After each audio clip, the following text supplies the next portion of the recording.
everybody, and welcome back to Bees Views, and it's an Effin book club. We're here to review our June 2020 read of the month, which was The Subtle Art of Not Giving a Fuck by Mark Manson. So with me, I have Melius, of course, and Chelsea, and a new member of our book club, who is a familiar face to Bees Views. Dr. Sir Simon Forbes. Hello. Hi, everybody. Hello, everybody.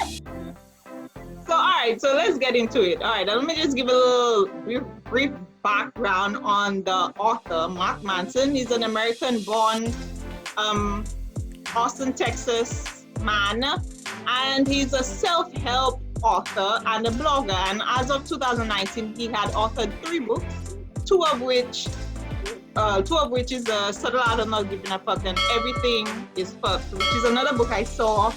And I wasn't sure, after this read, I'm not sure if I would even look at it, but whatever. And I'm not sure what the other one is. Oh, a book about hope? No, that's the same one. So I'm not sure what the other one is.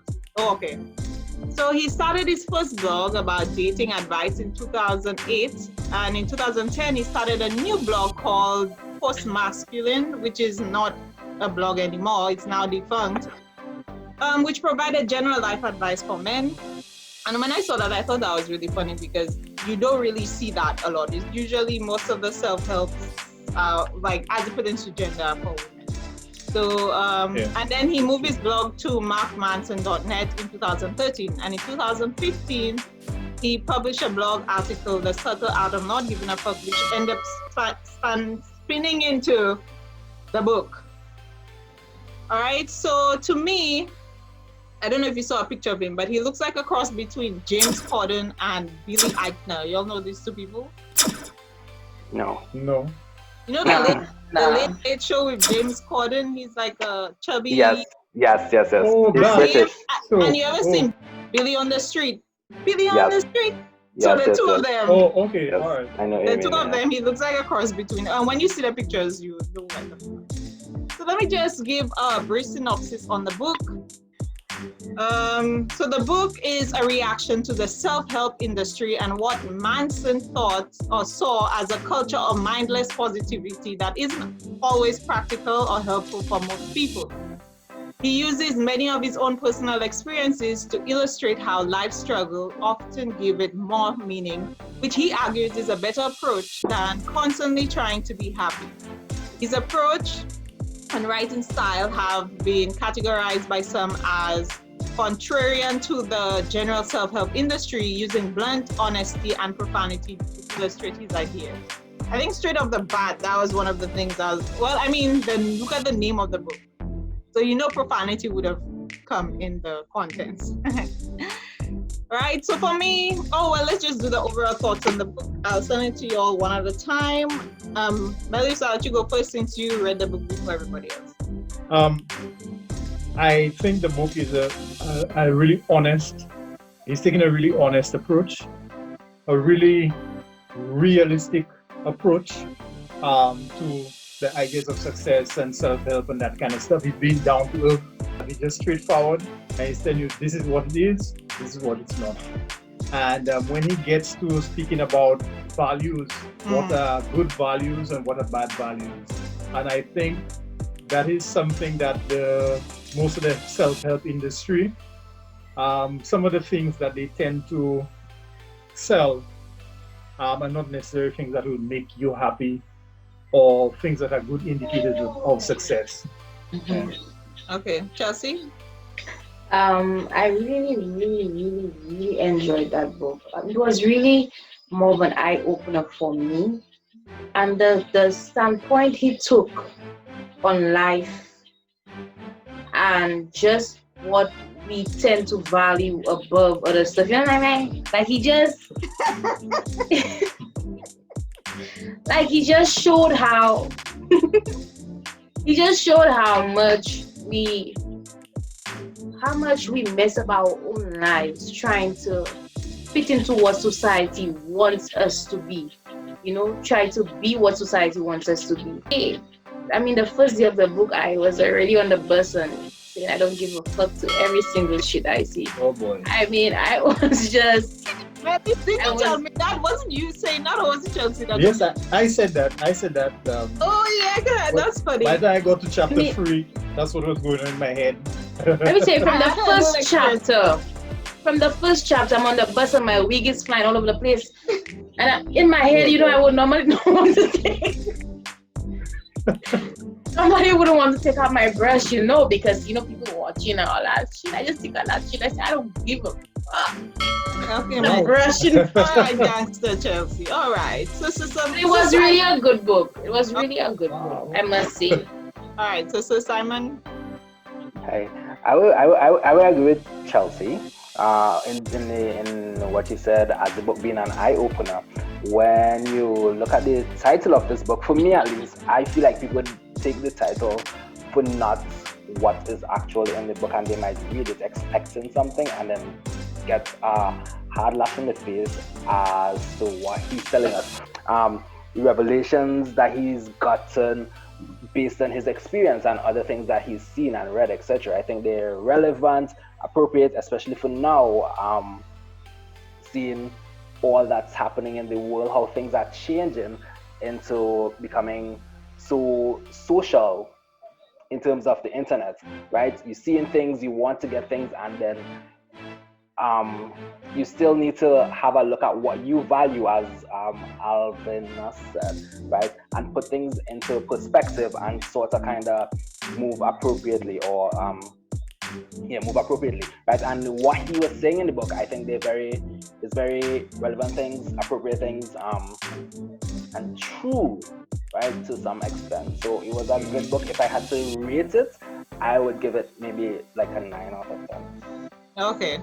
All right. So for me, I thought it was a great beginning to the book. I didn't know if it's me, but I kept dozing off mentally. I don't know, like in the middle and sometime towards the end. But it was it was okay overall. And so you were one of the persons he was talking about. Where? What did he say? He said when his writing gets boring, yes, he knows that some of you are going to go off and have naughty thoughts. Right. Yeah. Well, it wasn't naughty. It was just blah. I just there's sometimes when he went off into, like when he was going to, it almost seemed like a novel where he was going to give these stories and he was very descriptive, almost like he wanted to put you there before he actually got to the point of the story. And there are times where I wanted him to, okay, that's fluff, let's get to the point. Why are you telling this story? Because he would spend some time describing the scene and describing how he or the particular individual felt. And it just seemed like he started writing a novel instead of the book itself. But then you have to agree though that the stories brought more of an insight into what he was trying to bring across. Because when he spoke about the superhero, what did he call him? The panda guy. The disappointing panda. Yeah. And I was just like, at first when he started, I was just like, what the hell? Then I was just like, I get you, Papa. I get you. You know, I actually had the same feeling. So, well, let's get to that just now, So I agree with you. Sometimes I thought it was what I had to, because I doing so many books at once, I had to really think about as well, like, what's the title of this book? Like, I had to keep remembering what's the title of this book, because it every time like he was going off into something, I was like, what does that tie into Not Giving a Fuck? And I'm like, okay, well, whatever. But I felt like it could have been divided into different books. So, and for him being against self-help books, it's like a non-self-help book about how to help yourself, which is funny. Yeah. So after reading, it's very interesting that you said that. Yeah. Because whilst he does not go into the regular self-help route, he kind of tells you, hey, stop worrying about all this shit. You have an idea, take action. Try it. If it fails, it fails.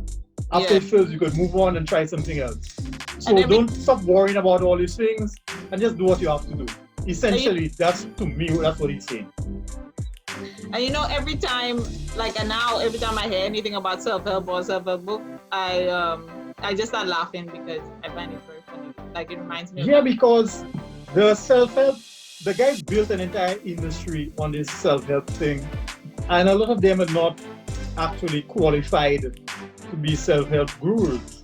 Some of them, don't even have much life experiences yet, and they want to come and tell you what you should and shouldn't do, what are the rules, what are these. Some of them, the success that they're speaking about in terms of themselves, they have not reached there yet.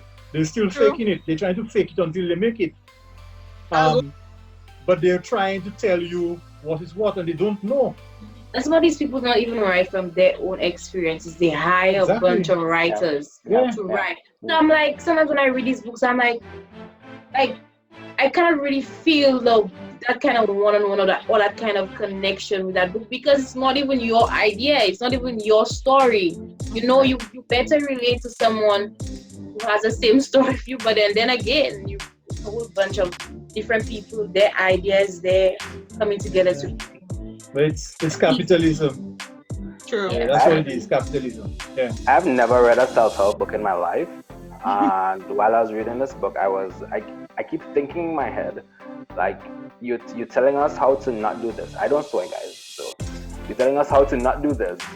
But what I started thinking in the beginning was like, you're not really telling us how I imagine self-help books are. You're reading, and then they're gonna say you should practice this, and then you go and practice something, and then you come back and then you write it down. You talk about your problem. Yeah, I was writing down. Yeah. But with this one, I was like, you're not telling me what to do. You're telling us your experiences, and you're revealing to us what you've captured based on your experiences, and this is how life should go, and this is what you should focus on, and this.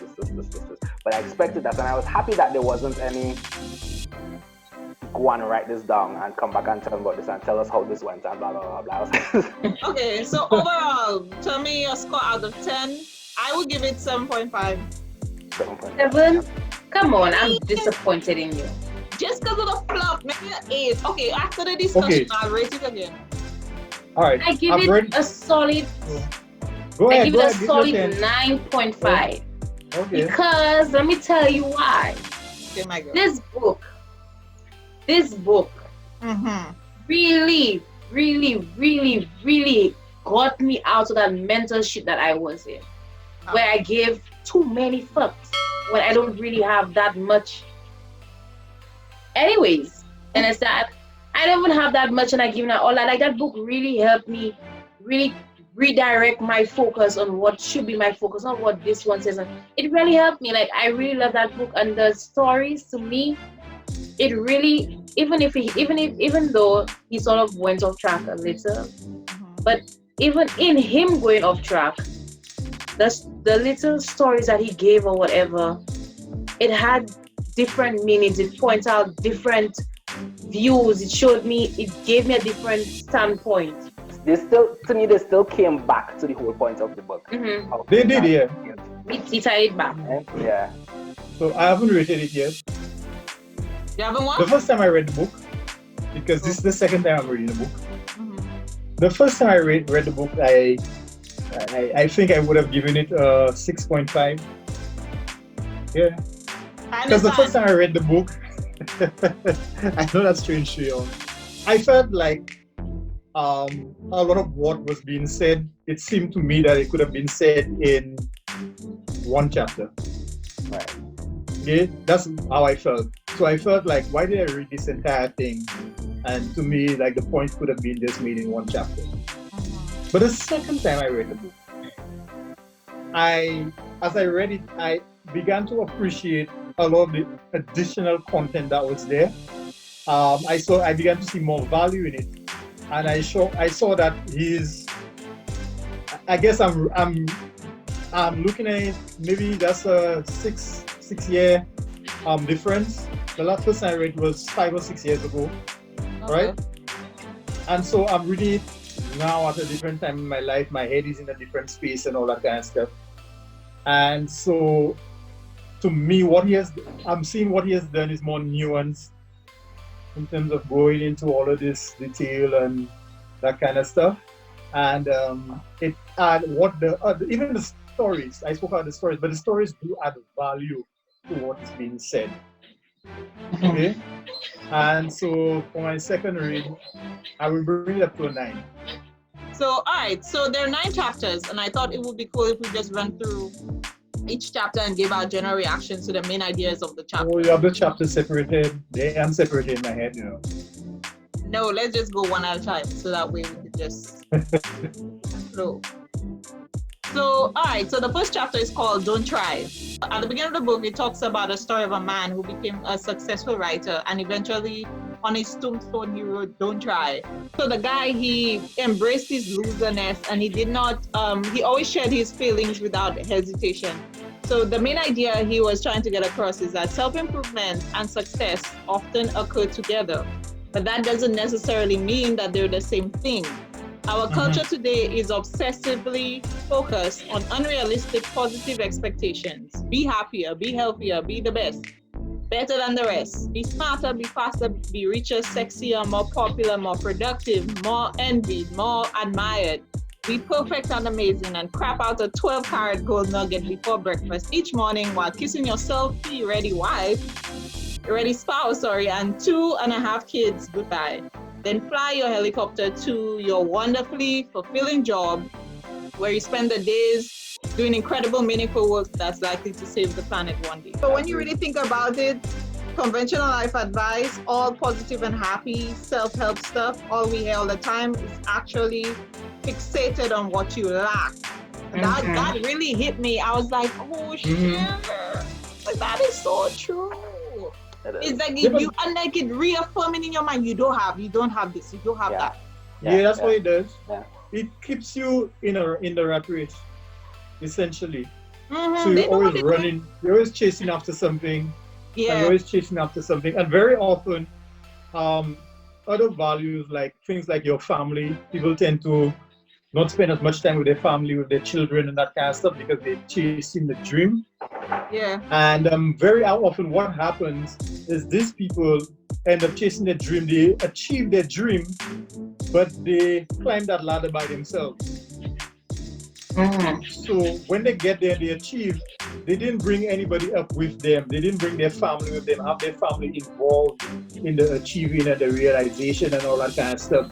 So they've grown very distant to the persons they should have been close to because they were spending all their time trying to get to that next level.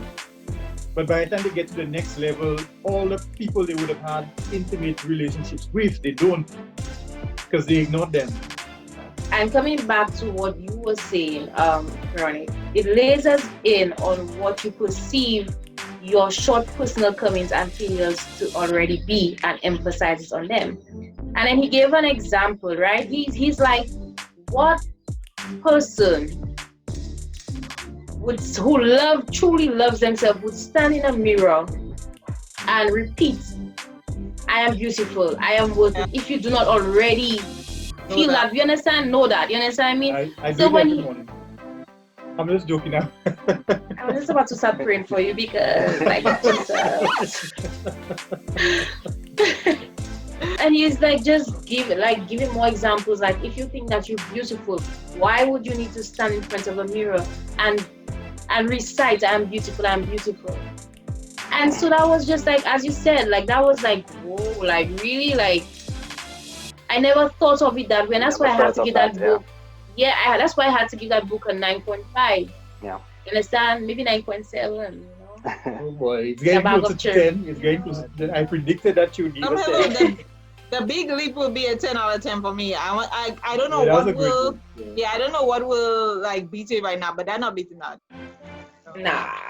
Right. It's in a different space. Very relevant space, but it's in a different space.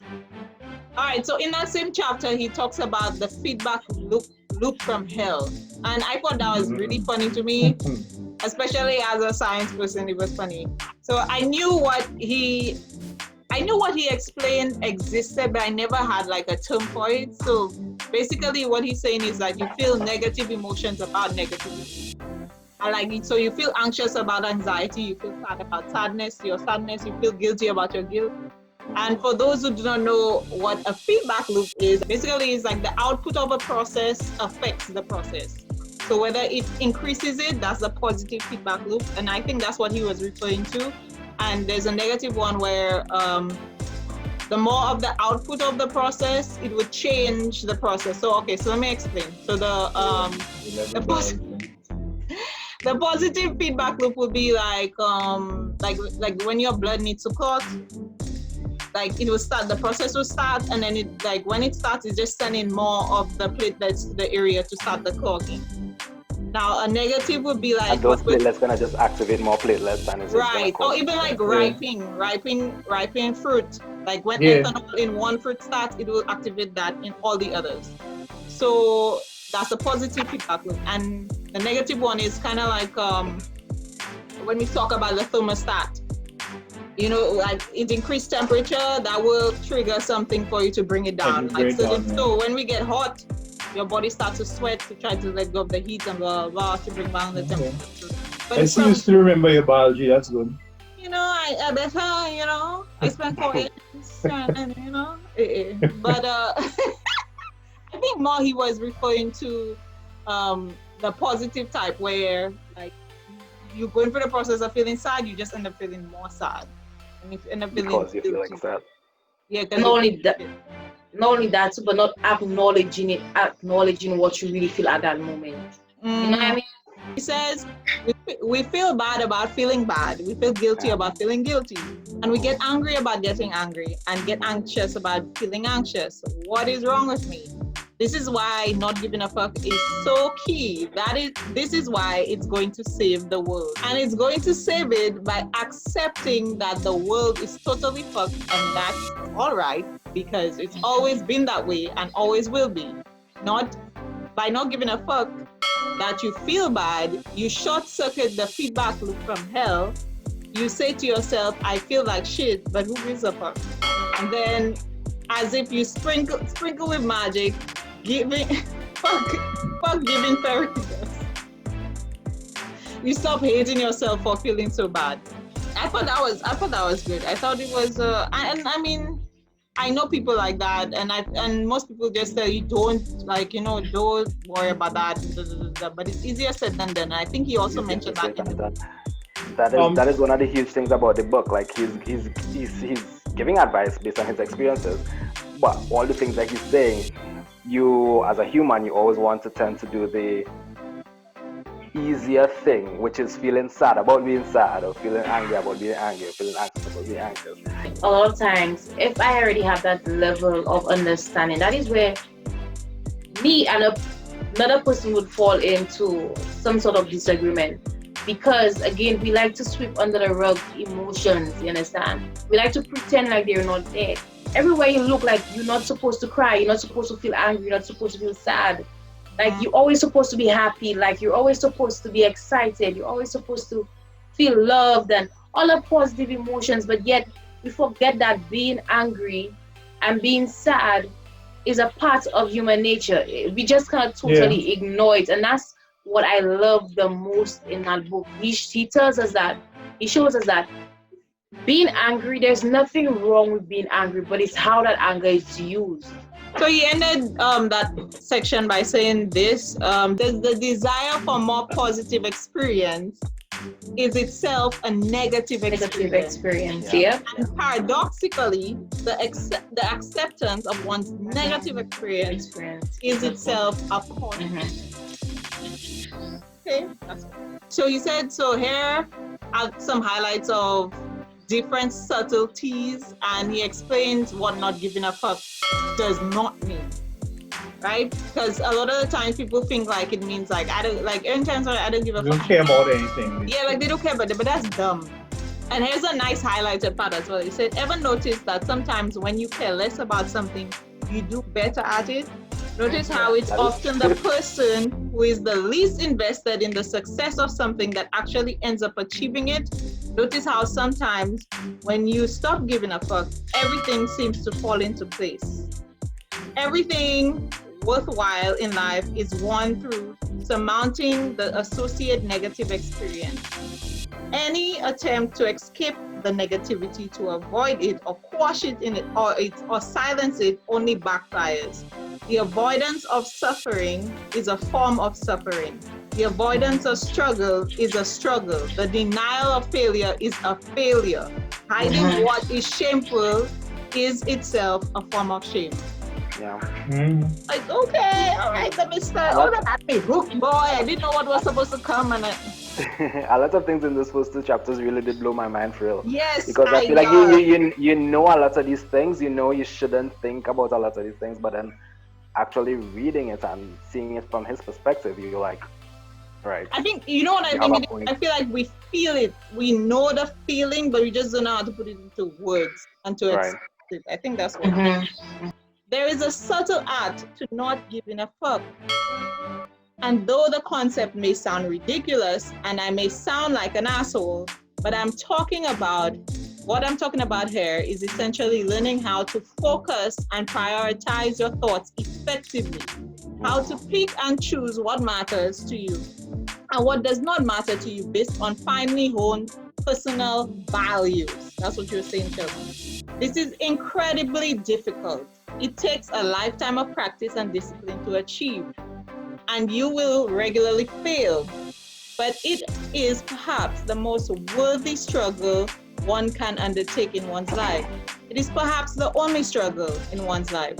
Because when you give too many fucks, when you give a fuck about everyone and everything, you will feel that you're perpetually entitled to be comfortable and happy at all times. And everything is supposed to be just exactly the fucking way you want it to be. This is a sickness.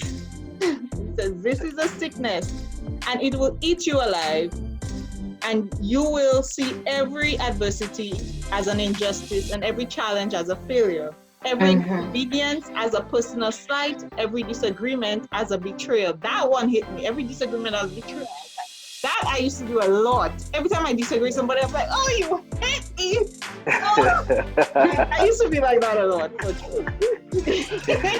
You will be confined, last sentence or two.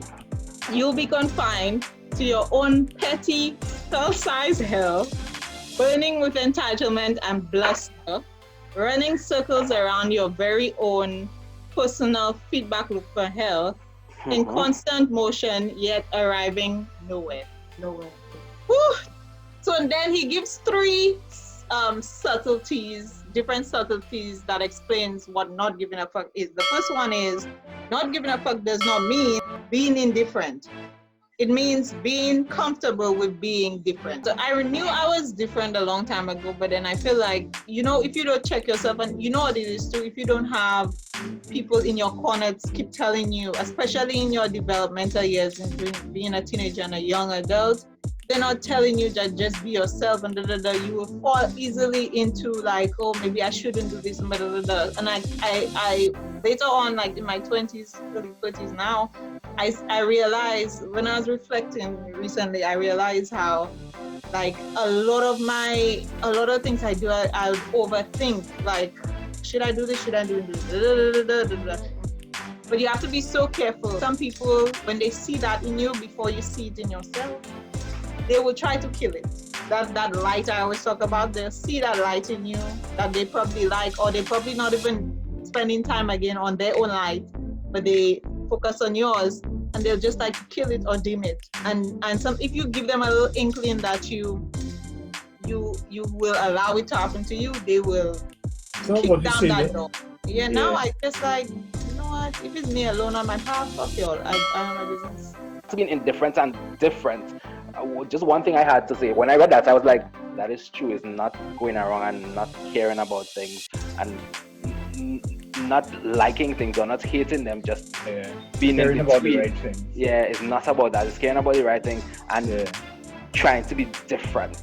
Yeah, it's not possible. It's not possible, and he said that in the book. It's not possible for you to not care about things. Like, it's how you must. Yeah, it's not possible. No. Yeah, and even before that sentence where he was coming to say, like, if you were to not care about something, you would be in my head is like ting ting ting, psychopath.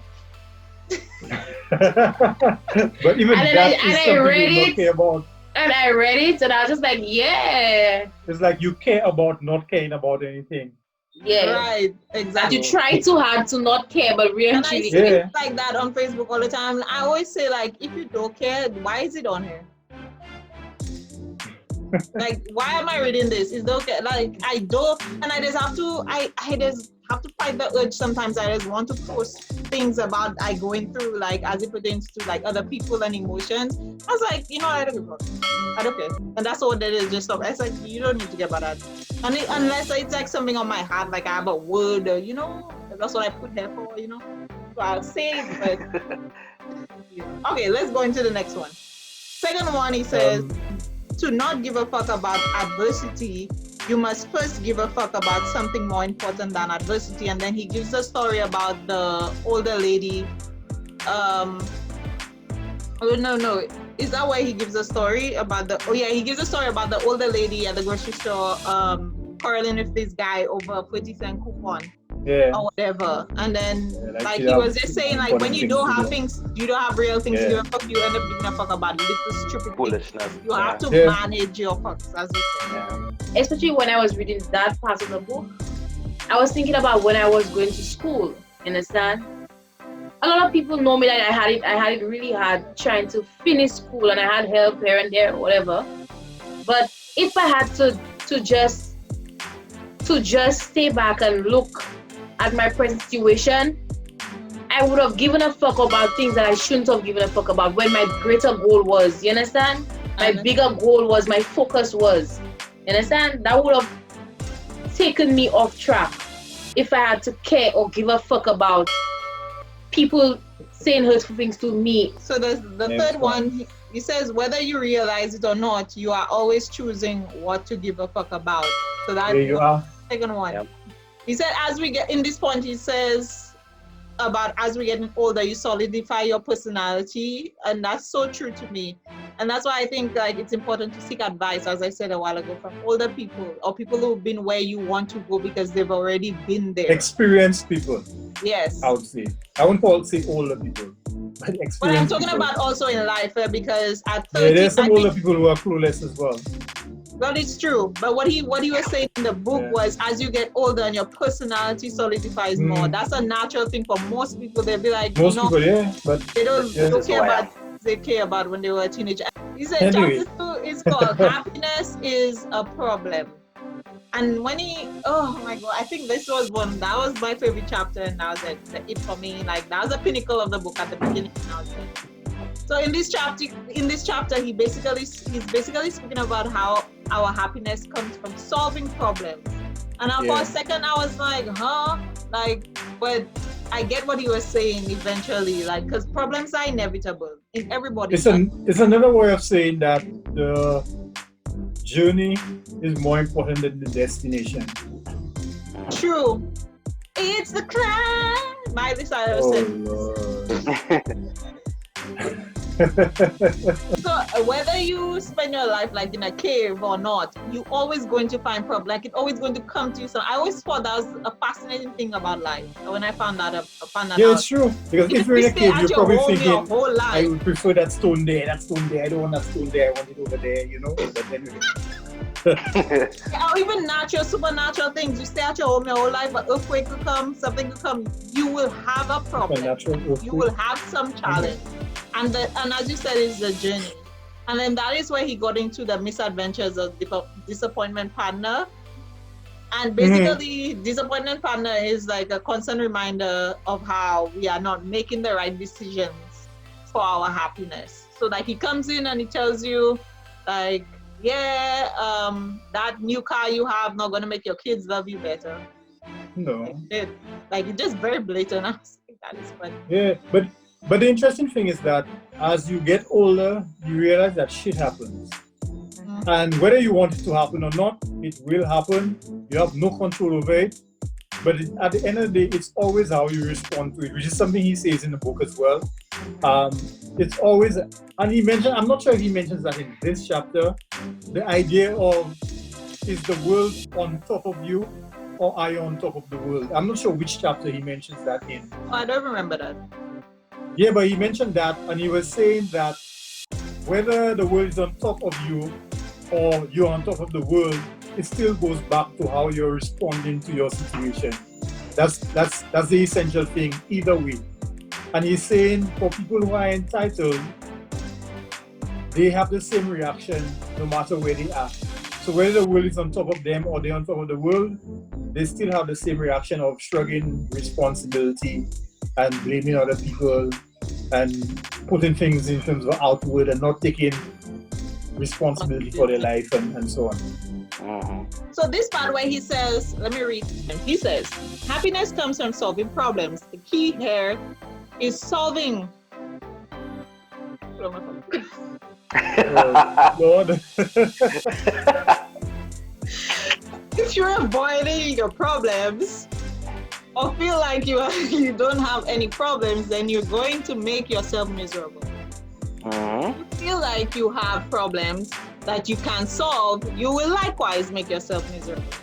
The secret sauce is in the solving of the problems, not in not having problems in the first place. I wasn't fully convinced yet, but then he kept going. I said, all right, I dare feel. But there's no way you're not going to have problems anyway.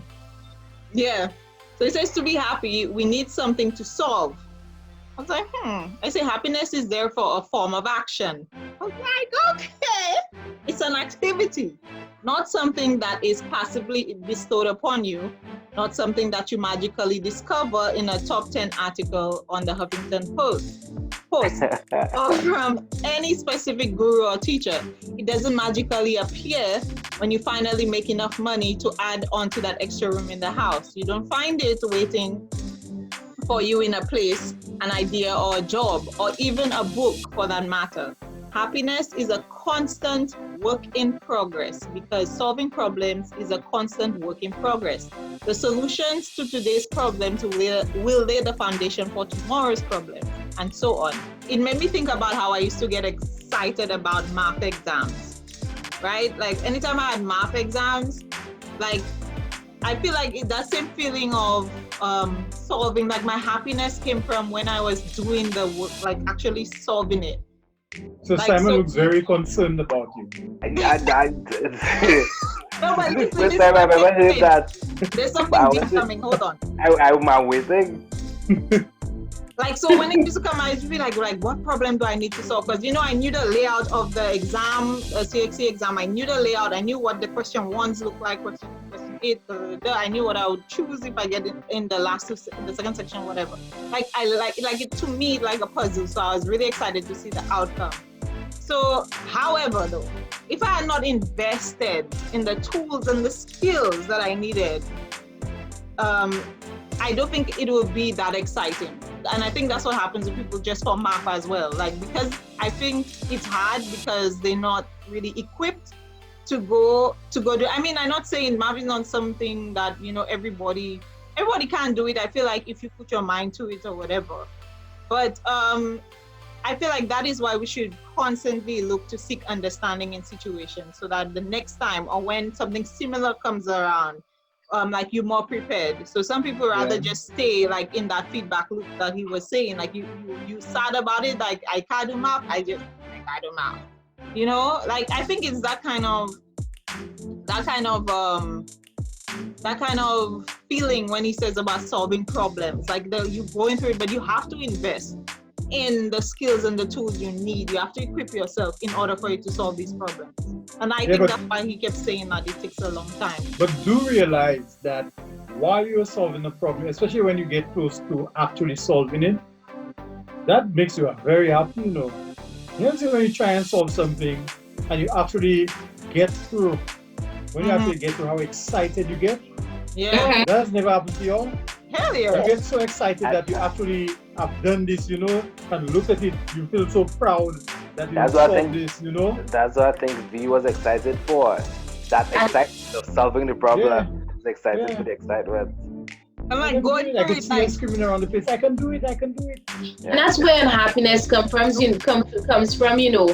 if he says that happiness is when you solve problems, then unhappiness is when you do not solve problems. Because think about it, Jane or whatever, her life looks so wonderful. I bet you she doesn't have any problems. And I feel like that's what it is, because you look at your life and you be like, oh my God, I'm having problems. Oh my God, things are going bad for me.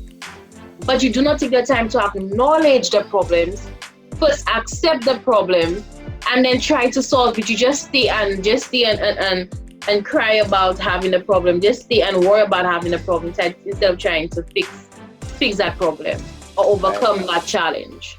Goes back to the feedback loop, goes back to chapter 1 of getting validation off of Facebook. Yeah. Now you're having problems and you making yourself unhappy, and as he's saying, happiness is a result of solving problems. So you're not solving this problem that you created because you need this validation that you see on Facebook from Chelsea, right? Bro, That's a problem, no? What you're doing there is a pre-recording activity, okay? How are you eating? While you guys were speaking, I started thinking about relationships. Relationships and this spin on happiness. When you think of a relationship, the two persons in the relationship are actually creating memories. And a lot of what you do tends to be towards the creation of these memories. So you might be planning for your anniversary, you might be planning for a dinner, you might be planning for some kind of outing that you're going on, or if it's a Netflix and chill night, or what have you, right? But all of this, involves some kind of problem solving. True. Some of the things you have to think about budgeting, how you're going to do that. You want to go to Dominica, the two of you want to go to Dominica and camp and all kind of thing, and go and enjoy the nature isle. You have to plan for that. And then you have to figure out, how we putting this money aside and, that kind of stuff. Or you might want to go to New York to shop together, Like So all of that is planning things excite me. So in order But to a be lot of happy, these problem solving. in order to be happy in Dominica, you need to solve the problem of where we get money from to do these things. Yeah, because if you Yeah, go there and the yeah, wife yeah. wants something, or the girlfriend wants something, or the boyfriend wants something, and you all can't afford it, it brings us to the level of sadness. Unhappiness. Okay, so this brings me to the last part of this chapter, which was my favorite part. Something he said in there, I'm just gonna read and then I will give my comment. It's about emotions. This sub part of the chapter is called Emotions Are Overrated. And in there it says, much as the pain of touching a hot stove teaches you not to touch it again, the sadness of being alone teaches you not to do the things that make you feel sad again, or alone again, sorry. Emotions are simply biological signals designed to nudge you in the direction of beneficial change. Like, wow, I never thought about it like that, because so many times we highlight your emotions, like how you feel, like talk about how you feel, and like you just constantly on it. Like you never really think about what it's there for. But let me just read this last part and then we'll talk again. In other words, negative emotions are a call to action. When you feel them, it's because you're supposed to do something. Positive emotions, on the other hand, are rewards for taking the proper action. When you feel them, life seems simple and there is nothing else to do but enjoy it. Then, like everything else, the positive emotions go away because more problems inevitably emerge. Emotions are part of the equation of our lives, but they're not the entire equation. Just because something feels good doesn't mean it is good. Just because something feels bad doesn't mean it is bad. Emotions are merely signposts, suggestions that our neurobiological gives us, not commandments. Therefore, we shouldn't always trust our own emotions. In fact, I believe we should make a habit of questioning them. Like, wow. The overrated but the important. And I think that is why we always get stuck. Like you see how you were saying, we get anxious about being anxious and sad about being sad. We get being stuck on these feelings and not, even with the happiness too, we try to keep it for so long. I mean, like you have to. It's not expected to last for so long. Yeah, like people try to look for everything to try and guy, keep it. What's his name? Krishnamurti. He's this Indian philosopher guy. Mm-hmm. There's a book that I've been listening to, and he discusses emotions. He discusses this idea of us trying to stay in a happy state forever, trying to have pleasure forever, where we've made pleasure Mark mentions that in the book as well, where for a lot of us pleasure is one of our values, is one of our more important values, and we put achieving pleasure above everything else. It was so genius at how he made how he said that he made us I feel like we know that, but we know already that emotions are part of being human, but then negative emotions in particular, we just tend to ignore negative emotions, like, oh my god, I'm feeling angry, or I'm feeling sad and I shouldn't feel that way. Why shouldn't you feel that way? You are a human being. You should feel angry, you should feel sad. These are not emotions that you should just ignore.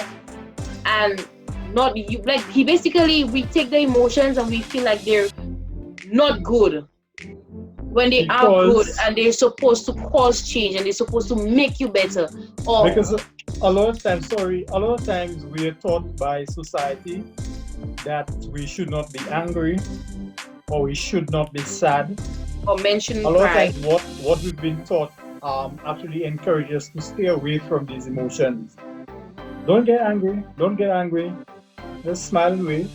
I think people just say that so they don't feel uncomfortable and deal with it. People just don't want to feel uncomfortable in themselves, like, with your emotion. Because when it's your emotion, you're familiar with it and you're uncomfortable. Far less so when it's somebody else. So you don't even want to, like, that's why when you see people crying, they'll be like, Yeah, and some people expect you to be smiling all the time, even if you smile regularly. So if a day you're not smiling, they think, oh, you're very what's the word? It's a word that they use. Yeah, or you have resting bitch face. Resting bitch face. Yeah, or they tell you have VAP, or you have there's some other words that they use, or you're very moody. As if a human being is supposed to stay in one state of emotion mode all of the time. And this is going back to, like, this book is just, as Chelsea said, like, we know these things, right? And I've never thought of it this way, at least. As you all were saying, when you get angry, you're like, Steve, I shouldn't be angry, and you try to calm yourself down. And this is what people generally do. And that's why I think if a lot of people read this book, a lot of people should read this book, they're going to look at things differently. They're going to look at the title and think he's telling you to be indifferent, but then he's coming with these different sort of concepts and ways to look at life, right? I've never thought of anger or sadness as I'm feeling this because it's pointing me in one direction to change something that's happened before, or to protect you from something that's happened before. Because if I remember properly, when he was talking about this, he meant this is when he broke up, his girlfriend broke up with him or something like that, or that was that that's one of the areas where maybe. And then and he was feeling sad, and then he started to think about it, and it's like, what did I do that was wrong? So now he has better relationships with people because that sad emotion that he had from that pointed him in this direction, and he was able to change into something better, and never looked at emotions that way. Entitled people and entitlement that he spoke about that I never really paid attention to, and it's sort of true. Me, in my head, I would think entitled people, they walk around feeling like they are the shit, and I am this and that and that and that. And he said there are some that do things for people. Gosh, what was it he was saying? They do things so that they could feel good. And there's another group of entitled people, and they do for some other, I can't remember. There's some who want people to do things for them, expect people to do things for them. Right. And there's some who do things for people for them to feel needed. Yeah. Right. And I was like, wow. That's why he mentioned whether you are on top of the world, right, or whether the world is on top of you. When he was talking about entitlement, you still feel entitled. Like the world is on top of you, so people need to come and help you, or you are the best thing in the world, so you're on top of the world. And I'm like, all right. And just to give a little short story, a little experience I had. I was talking to this friend of mine, right? And she was like, like she was like making me feel like people, like, life owes her. Understand? Like, life owes her. Like, okay, like, it's like not like that go-getter kind of vibe. Like Like life is already Things hard should for come to everyone. her. Like as much as life is hard, you should always try to make the opportunity. Like opportunities just don't come knocking on your door, sort of vibe. And then I was trying to explain that to her, and I was trying to show her. You understand that? But anyways, long story short, she fell out with me because I told her the truth. But life, life don't come and like opportunities just don't drop like on your You have to look doorstep for every them, morning. and you have to Understand? prepare You for have them to as well. choose. You understand? Shit happens to everybody. Like life doesn't owe you $5,000. Nobody just going to come be working hard and give you $5,000. Right. Yeah, you can give it to me Understand? yourself. Yeah, I'll accept it.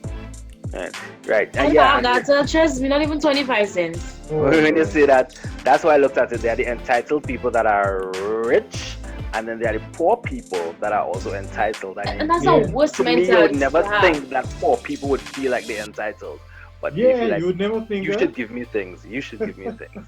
Yeah. Like life, Like like get used to that. Yeah, but in the book he people says something. He have to says think that something about having bad experiences. Like you don't want the bad experiences to happen to you. So do you have someone you would like to suggest them happen to? Understand? Like like you cannot choose what happens to you. You just have to make the best. A lot of people walking around being raped and stuff. You think they want that? And nobody wants that. Nobody wants negative experience. But what you going to do at the end of the day? But some of it, not the rape thing for sure, but some of it you can put yourself in situations for certain things to happen.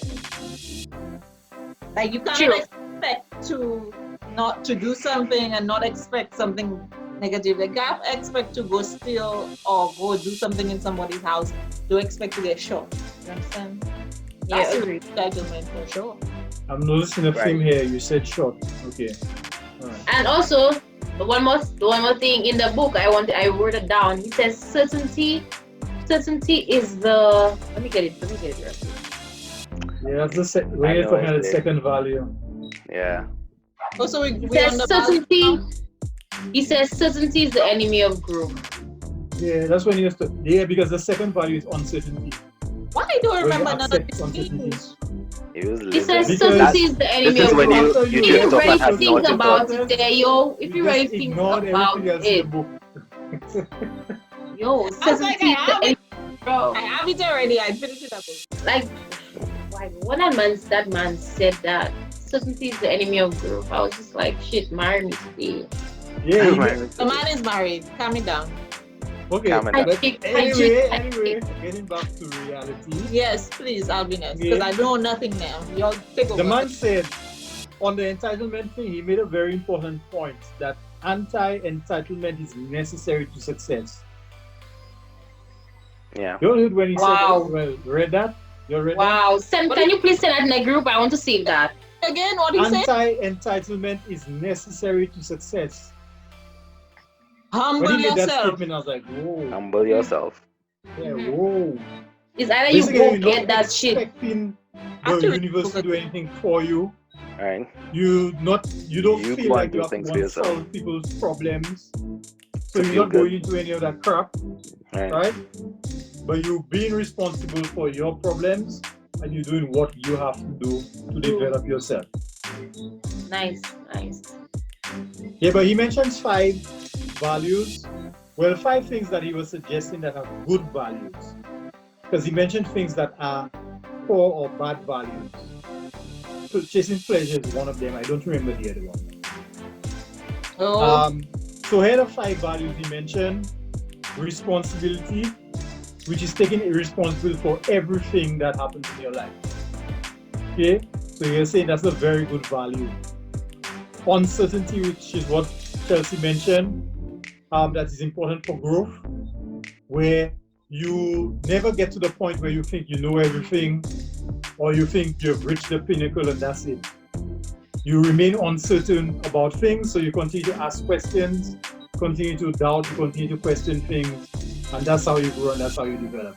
Yeah, because if you And feel like you that's know very important everything for me. already, if you feel like you know everything already, you already created, you have already created a mental block that will prevent you from not accepting, but learning. Understand? Like if you feel like you know everything already, what's the point in someone coming along and teach you? What's the point in going and read and going and research if you feel like you know everything already? So when he said certainty is the enemy of growth, I thought that was one of the most profound statements I've ever heard. Yeah, and not only that too, when you see a lot of people who feel like they know everything, one of the consistent things you see with them is that, well, two of the things is that they misspeak a lot because they want to keep up that image of looking like they know. So they misspeak a lot, and then you end up not being able to... She speaks a lot, you know, she does. Pardon? She speaks a lot, she does. Yeah, and you end up not being able to trust these people too. Like, you cannot trust what's coming out of their mouth every time, because it's like when you tell somebody you don't know, I cannot do it, it makes you trust them more than someone who just knows everything and wants to do everything. I know a lot of people like that. And then sometimes when it comes time to do it, they cannot do shit. And they end up doing the wrong thing for you. That will piss me off so much. Yeah. We have... And what I hate too, sometimes when you tell people you don't know how to do these things, they interpret it as you don't want to help them, and I don't get that. Maybe because they had expectations of you. No, okay, one more thing I have to say. Yeah. Sorry. Go ahead, Chelsea. All right. I remember this saying that revelation is progressive. You see, all what you know now could change just like that. Yeah. Revelation is progressive. Information and knowledge is always growing. So when you see you stagnant, when you feel like you know everything already, when you feel like you're so certain in your beliefs, you stay on a level while revelation is continuing growing. Okay, the third value is failure. Accepting failure as part of the process. The fourth value is rejection. And rejection both in the form of learning how to say no, okay, and accepting no being said to you as well. Oh boy. Okay? And the fifth one is accepting of your mortality. Accepting what? Oh, death. Your mortality. That's when he the gave fact the that you're story going to about die, his friend. accept that you're going to die. And he gave the story about his friend dying. Yeah. And then he mentioned an interesting book that I'd like to read by some Becker guy. This guy was he's a college professor. Right. He wrote a book, The Denial of Death, I think. What's the name? Yeah. Yeah, he actually spent quite a while talking about some of the things that this guy came to in his book. I think it might be an interesting read. So I'm going to go look for it. I'm not suggesting it, but I'll go look for it. You said something you wanted to touch on, the last thing.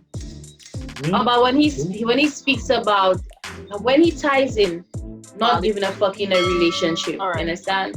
You owning your emotions and not forcing your emotions on me. Understand? Not that I don't give a fuck about your emotions, but I would allow you, like me forcing you now to accept your emotions and deal with your emotions. Understand? So then he gave some story about the husband and the wife, and then, like calling her out about her nonsense in public. You understand? Caring about, he said it in nicely. But if I'm wrong, please correct me. If you could remember, he said something about them being in public and him called, like a group of friends actually, and him calling her out on something wrong that she may have said. And she told him never correct me again in front of my friends. In front of people, you understand? Yeah. When if you really and truly think about it, why don't she want you to correct? Why doesn't she want you to correct her in front of people? It's because she cares about how people now would look at her. Mm. You understand? Now that she's taking in how people feel, might look at her, might him correcting. Also means she has a misconception about how people would think. Yeah, you understand? It's how she takes correction. Because if I'm telling you in front of our group of friends that, hey, that doesn't make sense. Like, you shouldn't say that. You shouldn't even feel any sort of a way. You should now look at yourself, see what I said wrong, and make the correction. But instead of focusing on that, she's now focusing on how people now would look at her. How dare you correct me? Right. I understand that to some extent, but some things I feel like you shouldn't certain things you shouldn't. And I guess it depends on who. Like if it's your close friends, then I guess I understand. How it depends It's on how who it's is done. it's who and It how. depends It's more who on and how how it's also. Right. And this goes back to caring, well, not giving a hell and caring about things because How you get to hell? But anyway, Yeah, Kirsten. but I don't swear like that. yeah. I feel like he's an Adventist. You know, someone like that just say it. I'm not an for the Adventist record- actually. For the record, You are? don't swear. No, Okay? no. For the record. Yeah. Say? I'm happy Yeah, I made that clear. so right, so it goes back to not giving F and caring because it's in the beginning he said it's not about not caring about things, it's about caring about specific things that are important to you. You care about the person that you're in a relationship with, you will reprimand them or scold them or correct them nicely because you care about them. And if this person doesn't give a hell about what anybody thinks and they also care about the person that they're with, they're gonna realize that this person cares about me and this is why they scolded me or corrected me for something that was wrong and you shouldn't care about that. And the person who says don't ever correct me like that in front of people again is because they give too many F's and you shouldn't. About the wrong thing. Yeah. Right. You should care about that. This is your boyfriend or your girlfriend and that they love you enough and they care about you enough and they don't give a hell about anybody else. They give a hell about you and they're trying to make you better. Yeah, but Mine's in the wrong place. yeah, but listen this, right? Sometimes the person your spouse to correct you, right? And depending on how you respond to it, you know the people who are there might think you'll have a good relationship, might be impressed with your relationship, Yeah. and they may not even be thinking about you, oh, he's correcting her, or she's correcting him. Now, on the other end, if your spouse goes off on a tantrum kind of thing, like, I always talking to you about that, I would slap you. Yeah, if it's something like that, you know. then- You sound like you practice that voice already. Oh, nah. I'm just that good, you know. I'm just that good. Yeah. Okay, but that kind of correction, I could see the person having a problem with because it's a kind of put down. So overall, that was the book. That was our review. I think it was overall a good choice for sure. There was really some very good gems in there. I think I might go back for true and then write down. I definitely. Yeah, you need to read the second part of the book. Yeah, because I forget. The only other part I remember his friend and something you said. Oh, about the crazy girl. I was in Subway eating and I did killing myself That laughing. crazy girl. Oh, I did killing myself laughing at that. And I know people they're watching me like I was crazy, but I was. Yeah, boy, that crazy girl, boy. Yo, and there are a lot of people like that for real.